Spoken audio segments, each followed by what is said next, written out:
Buena gente, ¿cómo les va? Bueno, como les dije, les dejo acá el mini videito de introducción de lo que vamos a estar viendo el lunes, más que nada para que quienes puedan, ya puedan ir instalando su base de datos y demás sobre el tema que vamos a ver, que ya lo spoileé recién, que es base de datos.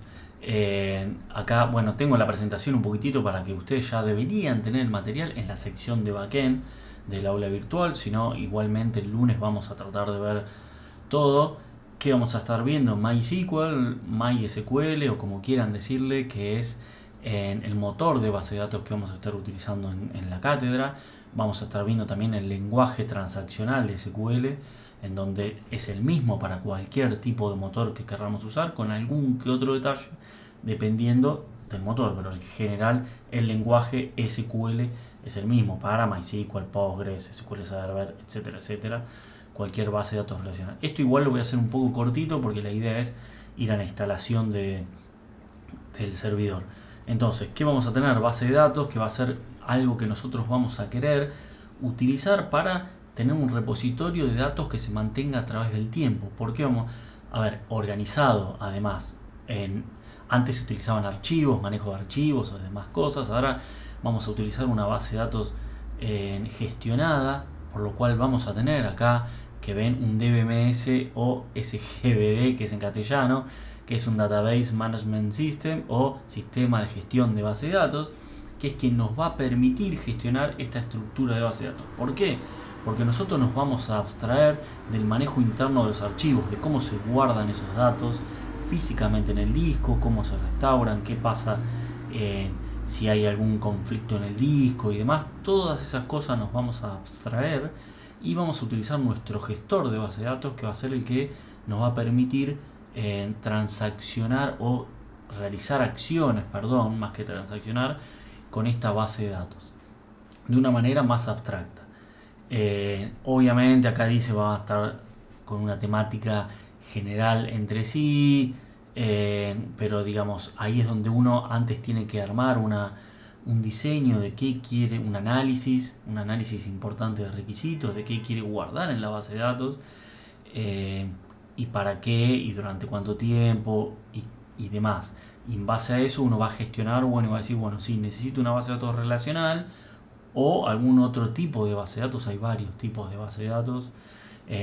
Los más conocidos son NoSQL, que digamos hay base de datos orientadas a documentos, hay base de datos orientadas a objetos, hay base de datos orientadas a grafos, hay distintos tipos de base de datos. Nosotros lo que vamos a ver son las bases de datos relacionales, que son las más utilizadas y sobre todo porque tienen una estructura muy importante a la hora de manejar las transacciones, que es lo que vamos a querer hacer generalmente. ¿Para qué vamos a querer una base de datos? Bueno, para guardar esos datos que queremos que persistan a través del tiempo. Hasta ahora estuvimos viendo solo frontend, no tenemos mucha idea de qué, pero supongamos que tenemos, bueno, hacemos todo un sitio de frontend en donde queremos que obtenga datos de productos que se van a persistir a través del tiempo porque los va a mostrar o porque vamos a dejar a la gente que compre, o si ni siquiera queremos comprar pero queremos tener, no sé, proyectos que vamos mostrando de nuestro perfil y queremos que esos proyectos los consulte desde una base de datos. ¿Por qué? Porque después vamos a agregar más y toda esa información queremos que quede guardada. Bueno, para eso existe la base de datos.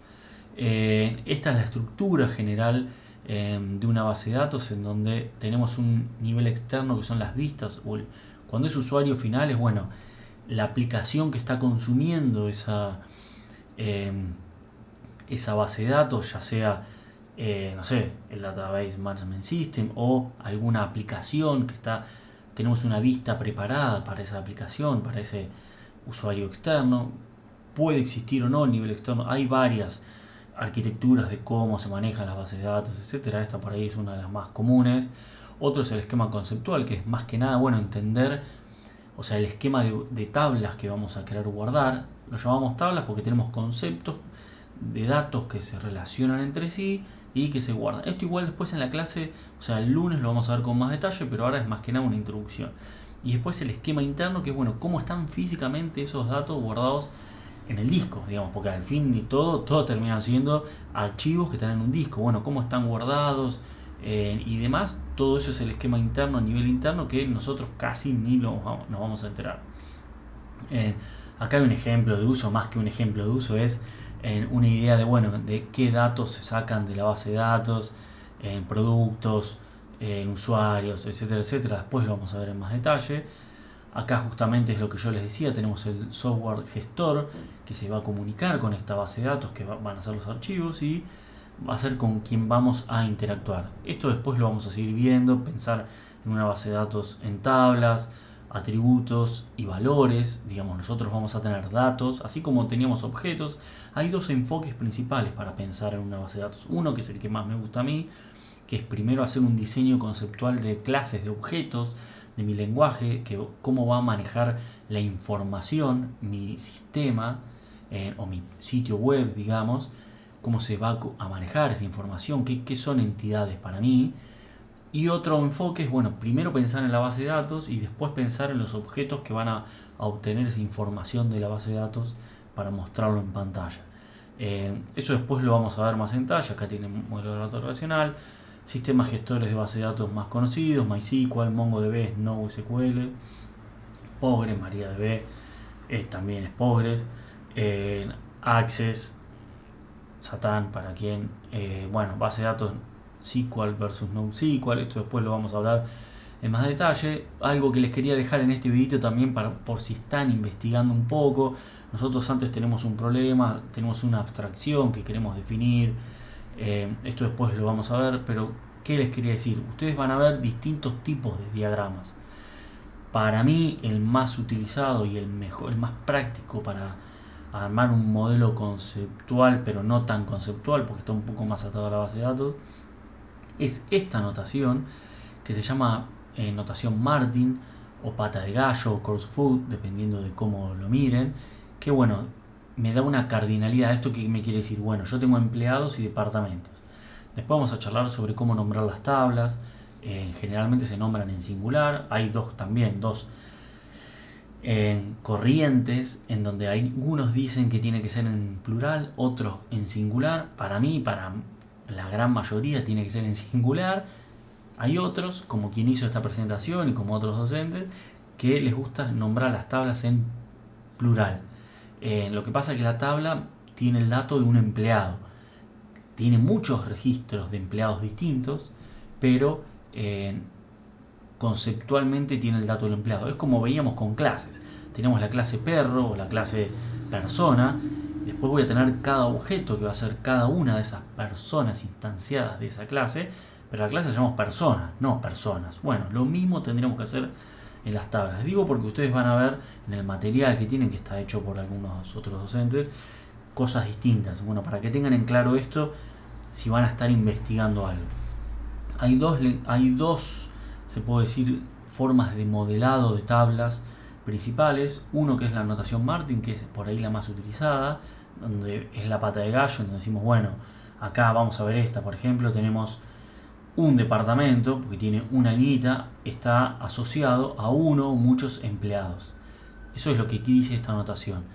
Y después tienen la otra notación, que es más conceptual todavía, que estaría antes de asociarla a una base de datos, que es la notación de Chen, donde las entidades o las tablas se diseñan como rectángulos, los atributos se diseñan como globitos asociados a ese rectángulo, y las relaciones como rombos, y la cardinalidad se pone así. Esta es la que menos usada, la que menos van a ver y la que más les va a costar encontrar. De hecho, después yo les voy a pasar documentos que expliquen esto y demás. Esta es una notación. Fíjense que un diagrama de base de datos así es muy difícil ver. Esta es la etapa conceptual, en donde se está pensando en un diseño conceptual de modelado de datos, pero todavía no pensamos en la estructura, en física de base de datos relacional y demás. Hay un montón de cosas en el medio.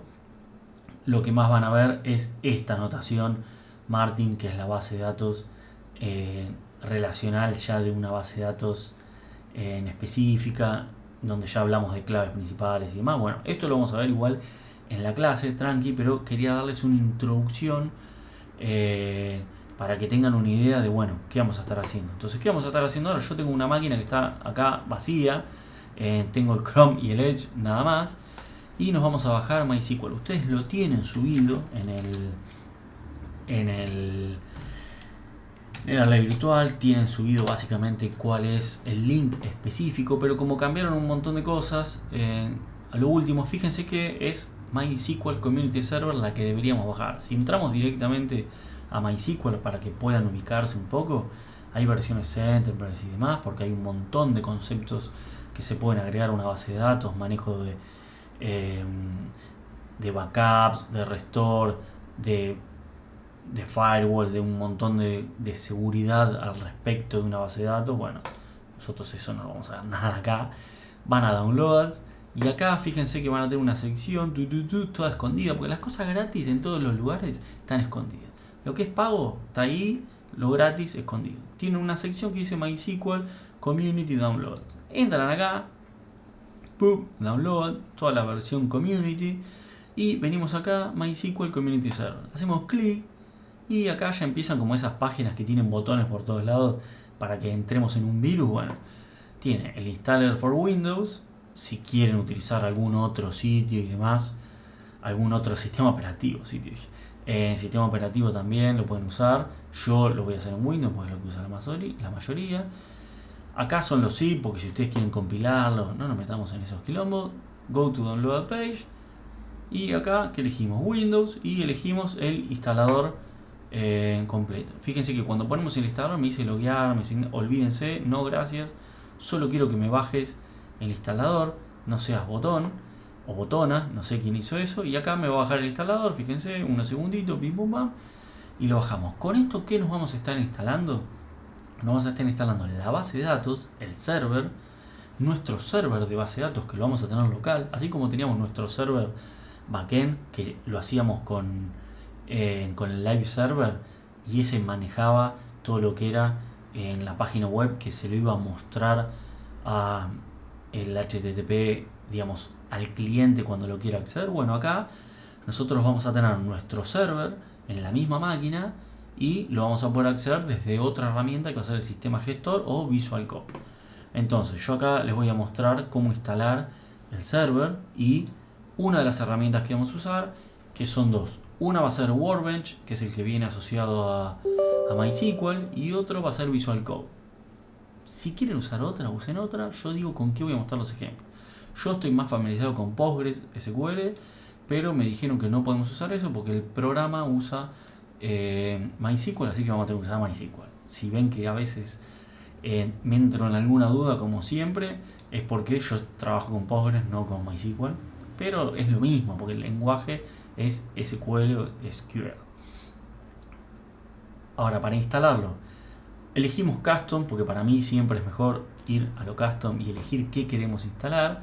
Y acá van a ver que tenemos MySQL Servers, hay distintas versiones.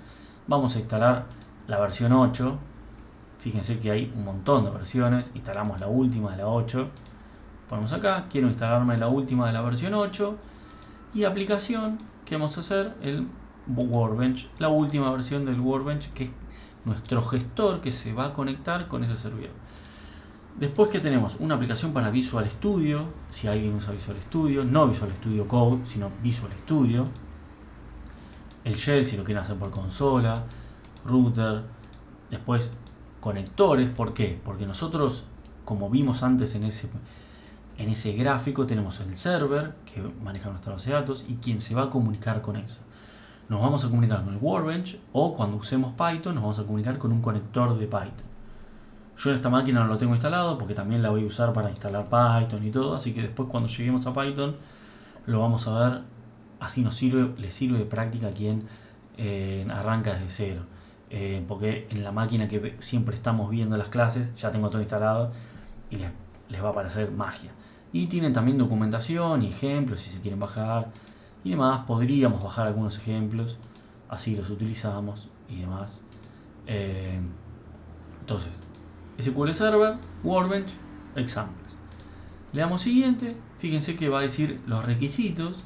Y acá me está diciendo que hay un requisito que no tengo instalado. ¿Por qué? Porque esto, para instalar MySQL, necesita Visual C++. Por ahí la mayoría ya lo tiene. Quien la usa la máquina para jugar lo tiene, porque casi todos los juegos lo usan. O quien tiene Visual Studio, etcétera, lo usa. Pero bueno, esto justamente les va a intentar instalar el instalador trae ya Visual++, lo instalan, es un toque, son las herramientas de Visual++. Una vez que lo instalan, le mete los checks, le dicen sí, ya puedes avanzar, sé feliz. Le damos siguiente, y esto que me va a instalar, el server, SQL, MySQL, perdón, o MySQL, y el Workbench, y los ejemplitos que le metí ahora porque me agarró un ataque. Le damos a ejecutar y me va a levantar la instalación de MySQL. Y acá vamos a ver algunos detalles de qué necesitamos. En la documentación dice que usen la versión Legacy, es muy probable porque tiene que ver con algún tema de algún conector que después, ahora lo vamos a ver igual, de algún conector de Python que no funcione o algo así. Nosotros vamos a usar lo último y si después nos topamos con algún problema, bueno, veremos cómo solucionar ese problema, pero intentaremos ir con lo último. Igual les voy a ir explicando para que lo tengan en claro. Bueno, acá estamos instalando SQL Server. MySQL, perdón, no sé porque yo también trabajo con SQL Server. SQL Server, pero me sale más fácil decir SQL. Con tipo de configuración, obviamente si estamos instalando en un servidor o un servidor dedicado, pero nosotros estamos instalando en nuestra máquina de desarrollo, TCP/IP es el protocolo a través del cual se comunica en nuestro Workbench o la aplicación que se conecte con la base de datos, el server, y se comunica a través de un puerto. Esto déjenlo igual. Esto ya tiene abrir el puerto a través de Windows Firewall, entonces ahí ya nos olvidamos de eso. Se le puede poner memoria compartida, un pipename, olvídense, por ahora necesitamos esto.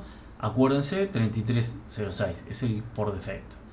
Le damos siguiente y acá es donde yo les digo que en la documentación dicen que usen la autenticación legacy. ¿Esto qué es? Más que nada, ¿para qué es? Porque bueno, nosotros con nuestro servidor va a tener determinado tipo de seguridad, encriptación. Cuando querramos conectarnos a ese server, vamos a tener un usuario y MySQL 8 o 8 debería haber dicho, ya tiene un nuevo tipo de encriptación recomendada. Antes no existía ese tipo de recomendación y podíamos crear usuarios y demás. Era una encriptación más vieja, MySQL 5. Usemos la última, no sé por qué en la documentación de ustedes dice que hay que usar Legacy. Vamos a usar la última y cualquier cosa después sabemos en qué lío nos metimos y veremos cómo solucionamos eso. Le damos siguiente y acá nos va a pedir, siempre va a haber un usuario root, nos va a pedir el password del usuario root que creemos. Yo le voy a poner mi password, que obviamente va a ser weak, pero no importa porque yo estoy en un ambiente de desarrollo, lo voy a utilizar yo. Ustedes claramente podrán hacer el password que quieran. Acuérdenselo porque si este password se lo olvidan y en algún momento tienen que hacer algo, no hay vuelta atrás, tienen que borrar la base de datos.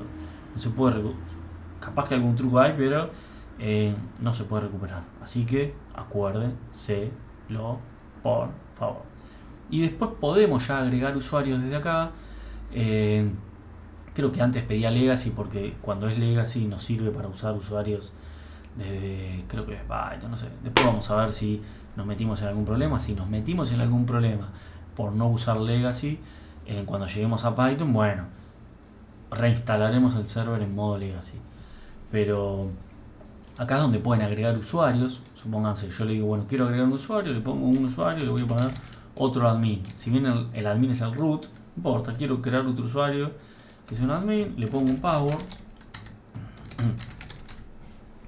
¿Y qué roles? ¿Por qué? Porque vamos a tener distintos roles de acceso a nuestro servidor. ¿Quién es el que maneja todo esto? El gestor de base de datos. Entonces, es como que acá ya me está definiendo, mirá, podés tener distintos roles y demás. Bueno, de admin, quiero que sea el admin, me creo este usuario por las dudas.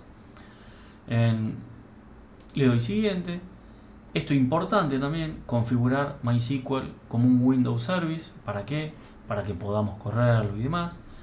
El nombre del servicio, acá le pueden poner lo que quieran. Yo generalmente le dejo MySQL 8.0. Y un detalle que yo siempre cambio es que no arranque solo. ¿Para qué? Para que cuando arranque Windows no tenga que levantar 80 millones de servicios pesados y nosotros cuando lo querramos usar lo levantemos a mano. ¿Y cómo va a correr ese servicio de Windows? Bueno, Standard System Account, eso queda así. No estamos trabajando sobre el servicio de Windows, entonces me dice todo lo que va a hacer. Le digo, dale, mandale, metele que son pasteles, como decía un amigo mío. Y acá está inicializando la base de datos, inicializando el server, aplicando la setting, listo. Y acá ya tenemos el server. ¿Cómo nos damos cuenta que tenemos el server? Ahora le vamos a dar Finish. Le doy Finish. Y ahora ¿qué va a hacer? Me va a instalar... estos son los ejemplos. Connect to server. Fíjense que me va a correr ejemplos, me los va a instalar acá, aparentemente. Entonces, estos ejemplos, samples and examples, le decimos, bueno, en qué servidor queremos que lo corra, que está corriendo. Fíjense, yo ya instalé el servidor. Ya tengo un servidor que está corriendo en el puerto 3306. ¿Cómo lo vemos? Venimos a mi PC. Mi PC hacemos botón derecho, más, manage. Es una opción fea que hago yo siempre, porque hay opciones más simples, pero a mí me gusta siempre venir acá porque trabajo mucho con estas huevadas. Services. Y acá tenemos que tener nuestro servicio, fíjense, MySQL 8.0, que está corriendo. Si esto lo frenamos, no vamos a poder acceder. Yo les hice hacer el camino más difícil, pero directamente vienen acá, ponen Services y les sale lo mismo. Yo estoy muy acostumbrado a usar ese camino, perdón. Entonces, bueno, y acá ya tenemos nuestro server corriendo y acá está todo ese manejo interno de archivos, etcétera. Nos olvidamos de eso. Acá estoy instalando los ejemplos. ¿Con qué usuario? Root, que es el que me creó por defecto, y acá me va a decir qué password. Le pongo el que yo le había creado, que si ya está creado, lo chequeo, sí, se conectó perfecto. Siguiente. Va a correr unos scripts de creación y demás, porque está bueno que ya lo tengan para que podamos ver. Bueno, le doy Finish. Siguiente. Y cuando instalé MySQL, como yo le había dicho que me instale el Workbench, fíjense, ya me deja Workbench instalado. Por eso fue todo eso que yo les había dicho del sistema gestor, que me decía qué perfiles y más, porque eso lo hace a través del gestor. Le digo, bueno, iniciame Workbench cuando terminas el setup. Sí, dale. Iniciame Workbench para que lo vean. Voy a bajar el Chrome. Y Workbench es esta cosa.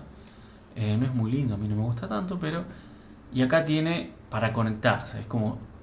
Es un gestor en donde nos podemos conectar. Y ya por defecto me aparecen mis conexiones locales. Fíjense, localhost 2.3306.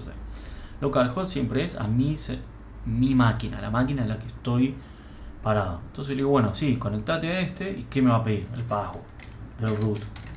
Se va a conectar con el usuario root. Fíjense, user root. Se conecta a MySQL, localhost 3306. Yo pongo el password, le digo guardar el password en un vault que tiene encriptado para no pedir que no me lo pida todo el tiempo. Le digo OK. Pim pum pam. Y acá ya tenemos nuestro gestor, vendríamos a decir, donde podemos exportar data, usuarios y privilegios, el servicio, digamos, el servidor matarlo, no matarlo, ver el log, tener un dashboard. ¿En qué parte nos vamos a concentrar nosotros? En la parte de los esquemas. Los esquemas justamente son el acceso que tenemos nosotros conceptual a nuestras bases de datos. Fíjense que como yo le dije que me genere los ejemplos, por defecto me generó una base de datos que se llama Word. Esta que van a ver sys es la que se genera por defecto en MySQL, en donde tiene unas tablas de configuración. Eso no lo tenemos que tocar porque rompemos todo. Yo como le puse que me genere en las bases de datos por defecto, en esos ejemplos, bueno, me generó estos ejemplos. Fíjense que este es una base de datos que vendría a ser, supongamos que queremos hacer algo que sea un mapa que maneje un montón de países y demás. Bueno, tenemos la tabla ciudad, la tabla country, la tabla country language. Y fíjense que está en singular, como digo yo, que se usa generalmente. Pero bueno, esto tiene columnas, índices, etc. Y acá, esto se los voy a dejar acá, después lo vamos a ver en la clase. Pero quería dejarles esto para que ya tengan el primer paso para conectarse y qué es lo que con lo que vamos a estar ejemplificando. Vamos a estar viendo los scripts del lenguaje y demás. pero ya para borrarles todo eso y que el lunes arranquemos directamente con los datos. ¿Qué otra cosa pueden hacer? Que esto no lo tengo en esta máquina de cero, lo tengo en mi máquina de desarrollo, es instalar un plugin en Visual Code. Fíjense, acá Visual Code, venimos a extensiones y buscamos un plugin que, ¿cómo se llama? MySQL. MySQL tiene 499.741 instalaciones. Lo escribió un chinín seguro. 154 estrellas. Es un database manager, obviamente. Así como teníamos Workbench, podemos tener este. Lo instalamos. Lo único que hacemos es instalarlo. Y que nos reiniciamos justamente el Visual Code. Y nos abre una sección acá que dice Database. Y es lo mismo. Nos conectamos. Se conecta a ese database que va a ser localhost. Fíjense que acá le podemos conectarnos. Yo siempre tengo todo gigante porque ponemos el connection name que le querramos poner, setup, y acá le decimos a qué server. 127.0.0.1 es lo mismo que localhost, el usuario y el password, puerto 3306, es lo mismo. Y acá base de datos. Acá veo otras bases de datos. ¿Por qué? Porque yo estoy en esta otra máquina donde tengo otras cosas instaladas.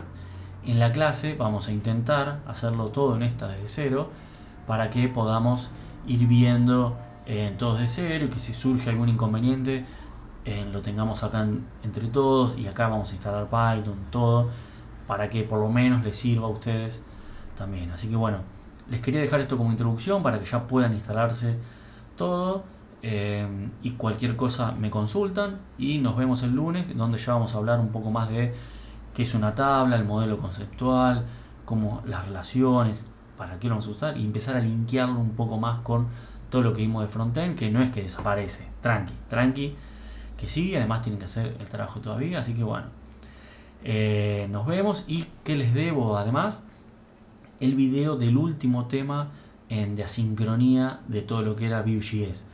Se los quiero preparar bien, con un buen ejemplo y todo, así que vamos a ver si sale mañana o si no saldrá el miércoles feriado. Pero les voy a armar un videito más con todo lo que es asincronía, cómo llamar una API y demás de Vue.js. Pero quiero pensarlo un poco más, a ver si hasta podemos linkear con algo de esto, etcétera. No se los quiero grabar así nomás como estoy grabando esto, todo rápido. Y bueno, se los daré mañana o el miércoles. Así que bueno, suerte, nos vemos. Y cualquier cosa, charlamos por Discord.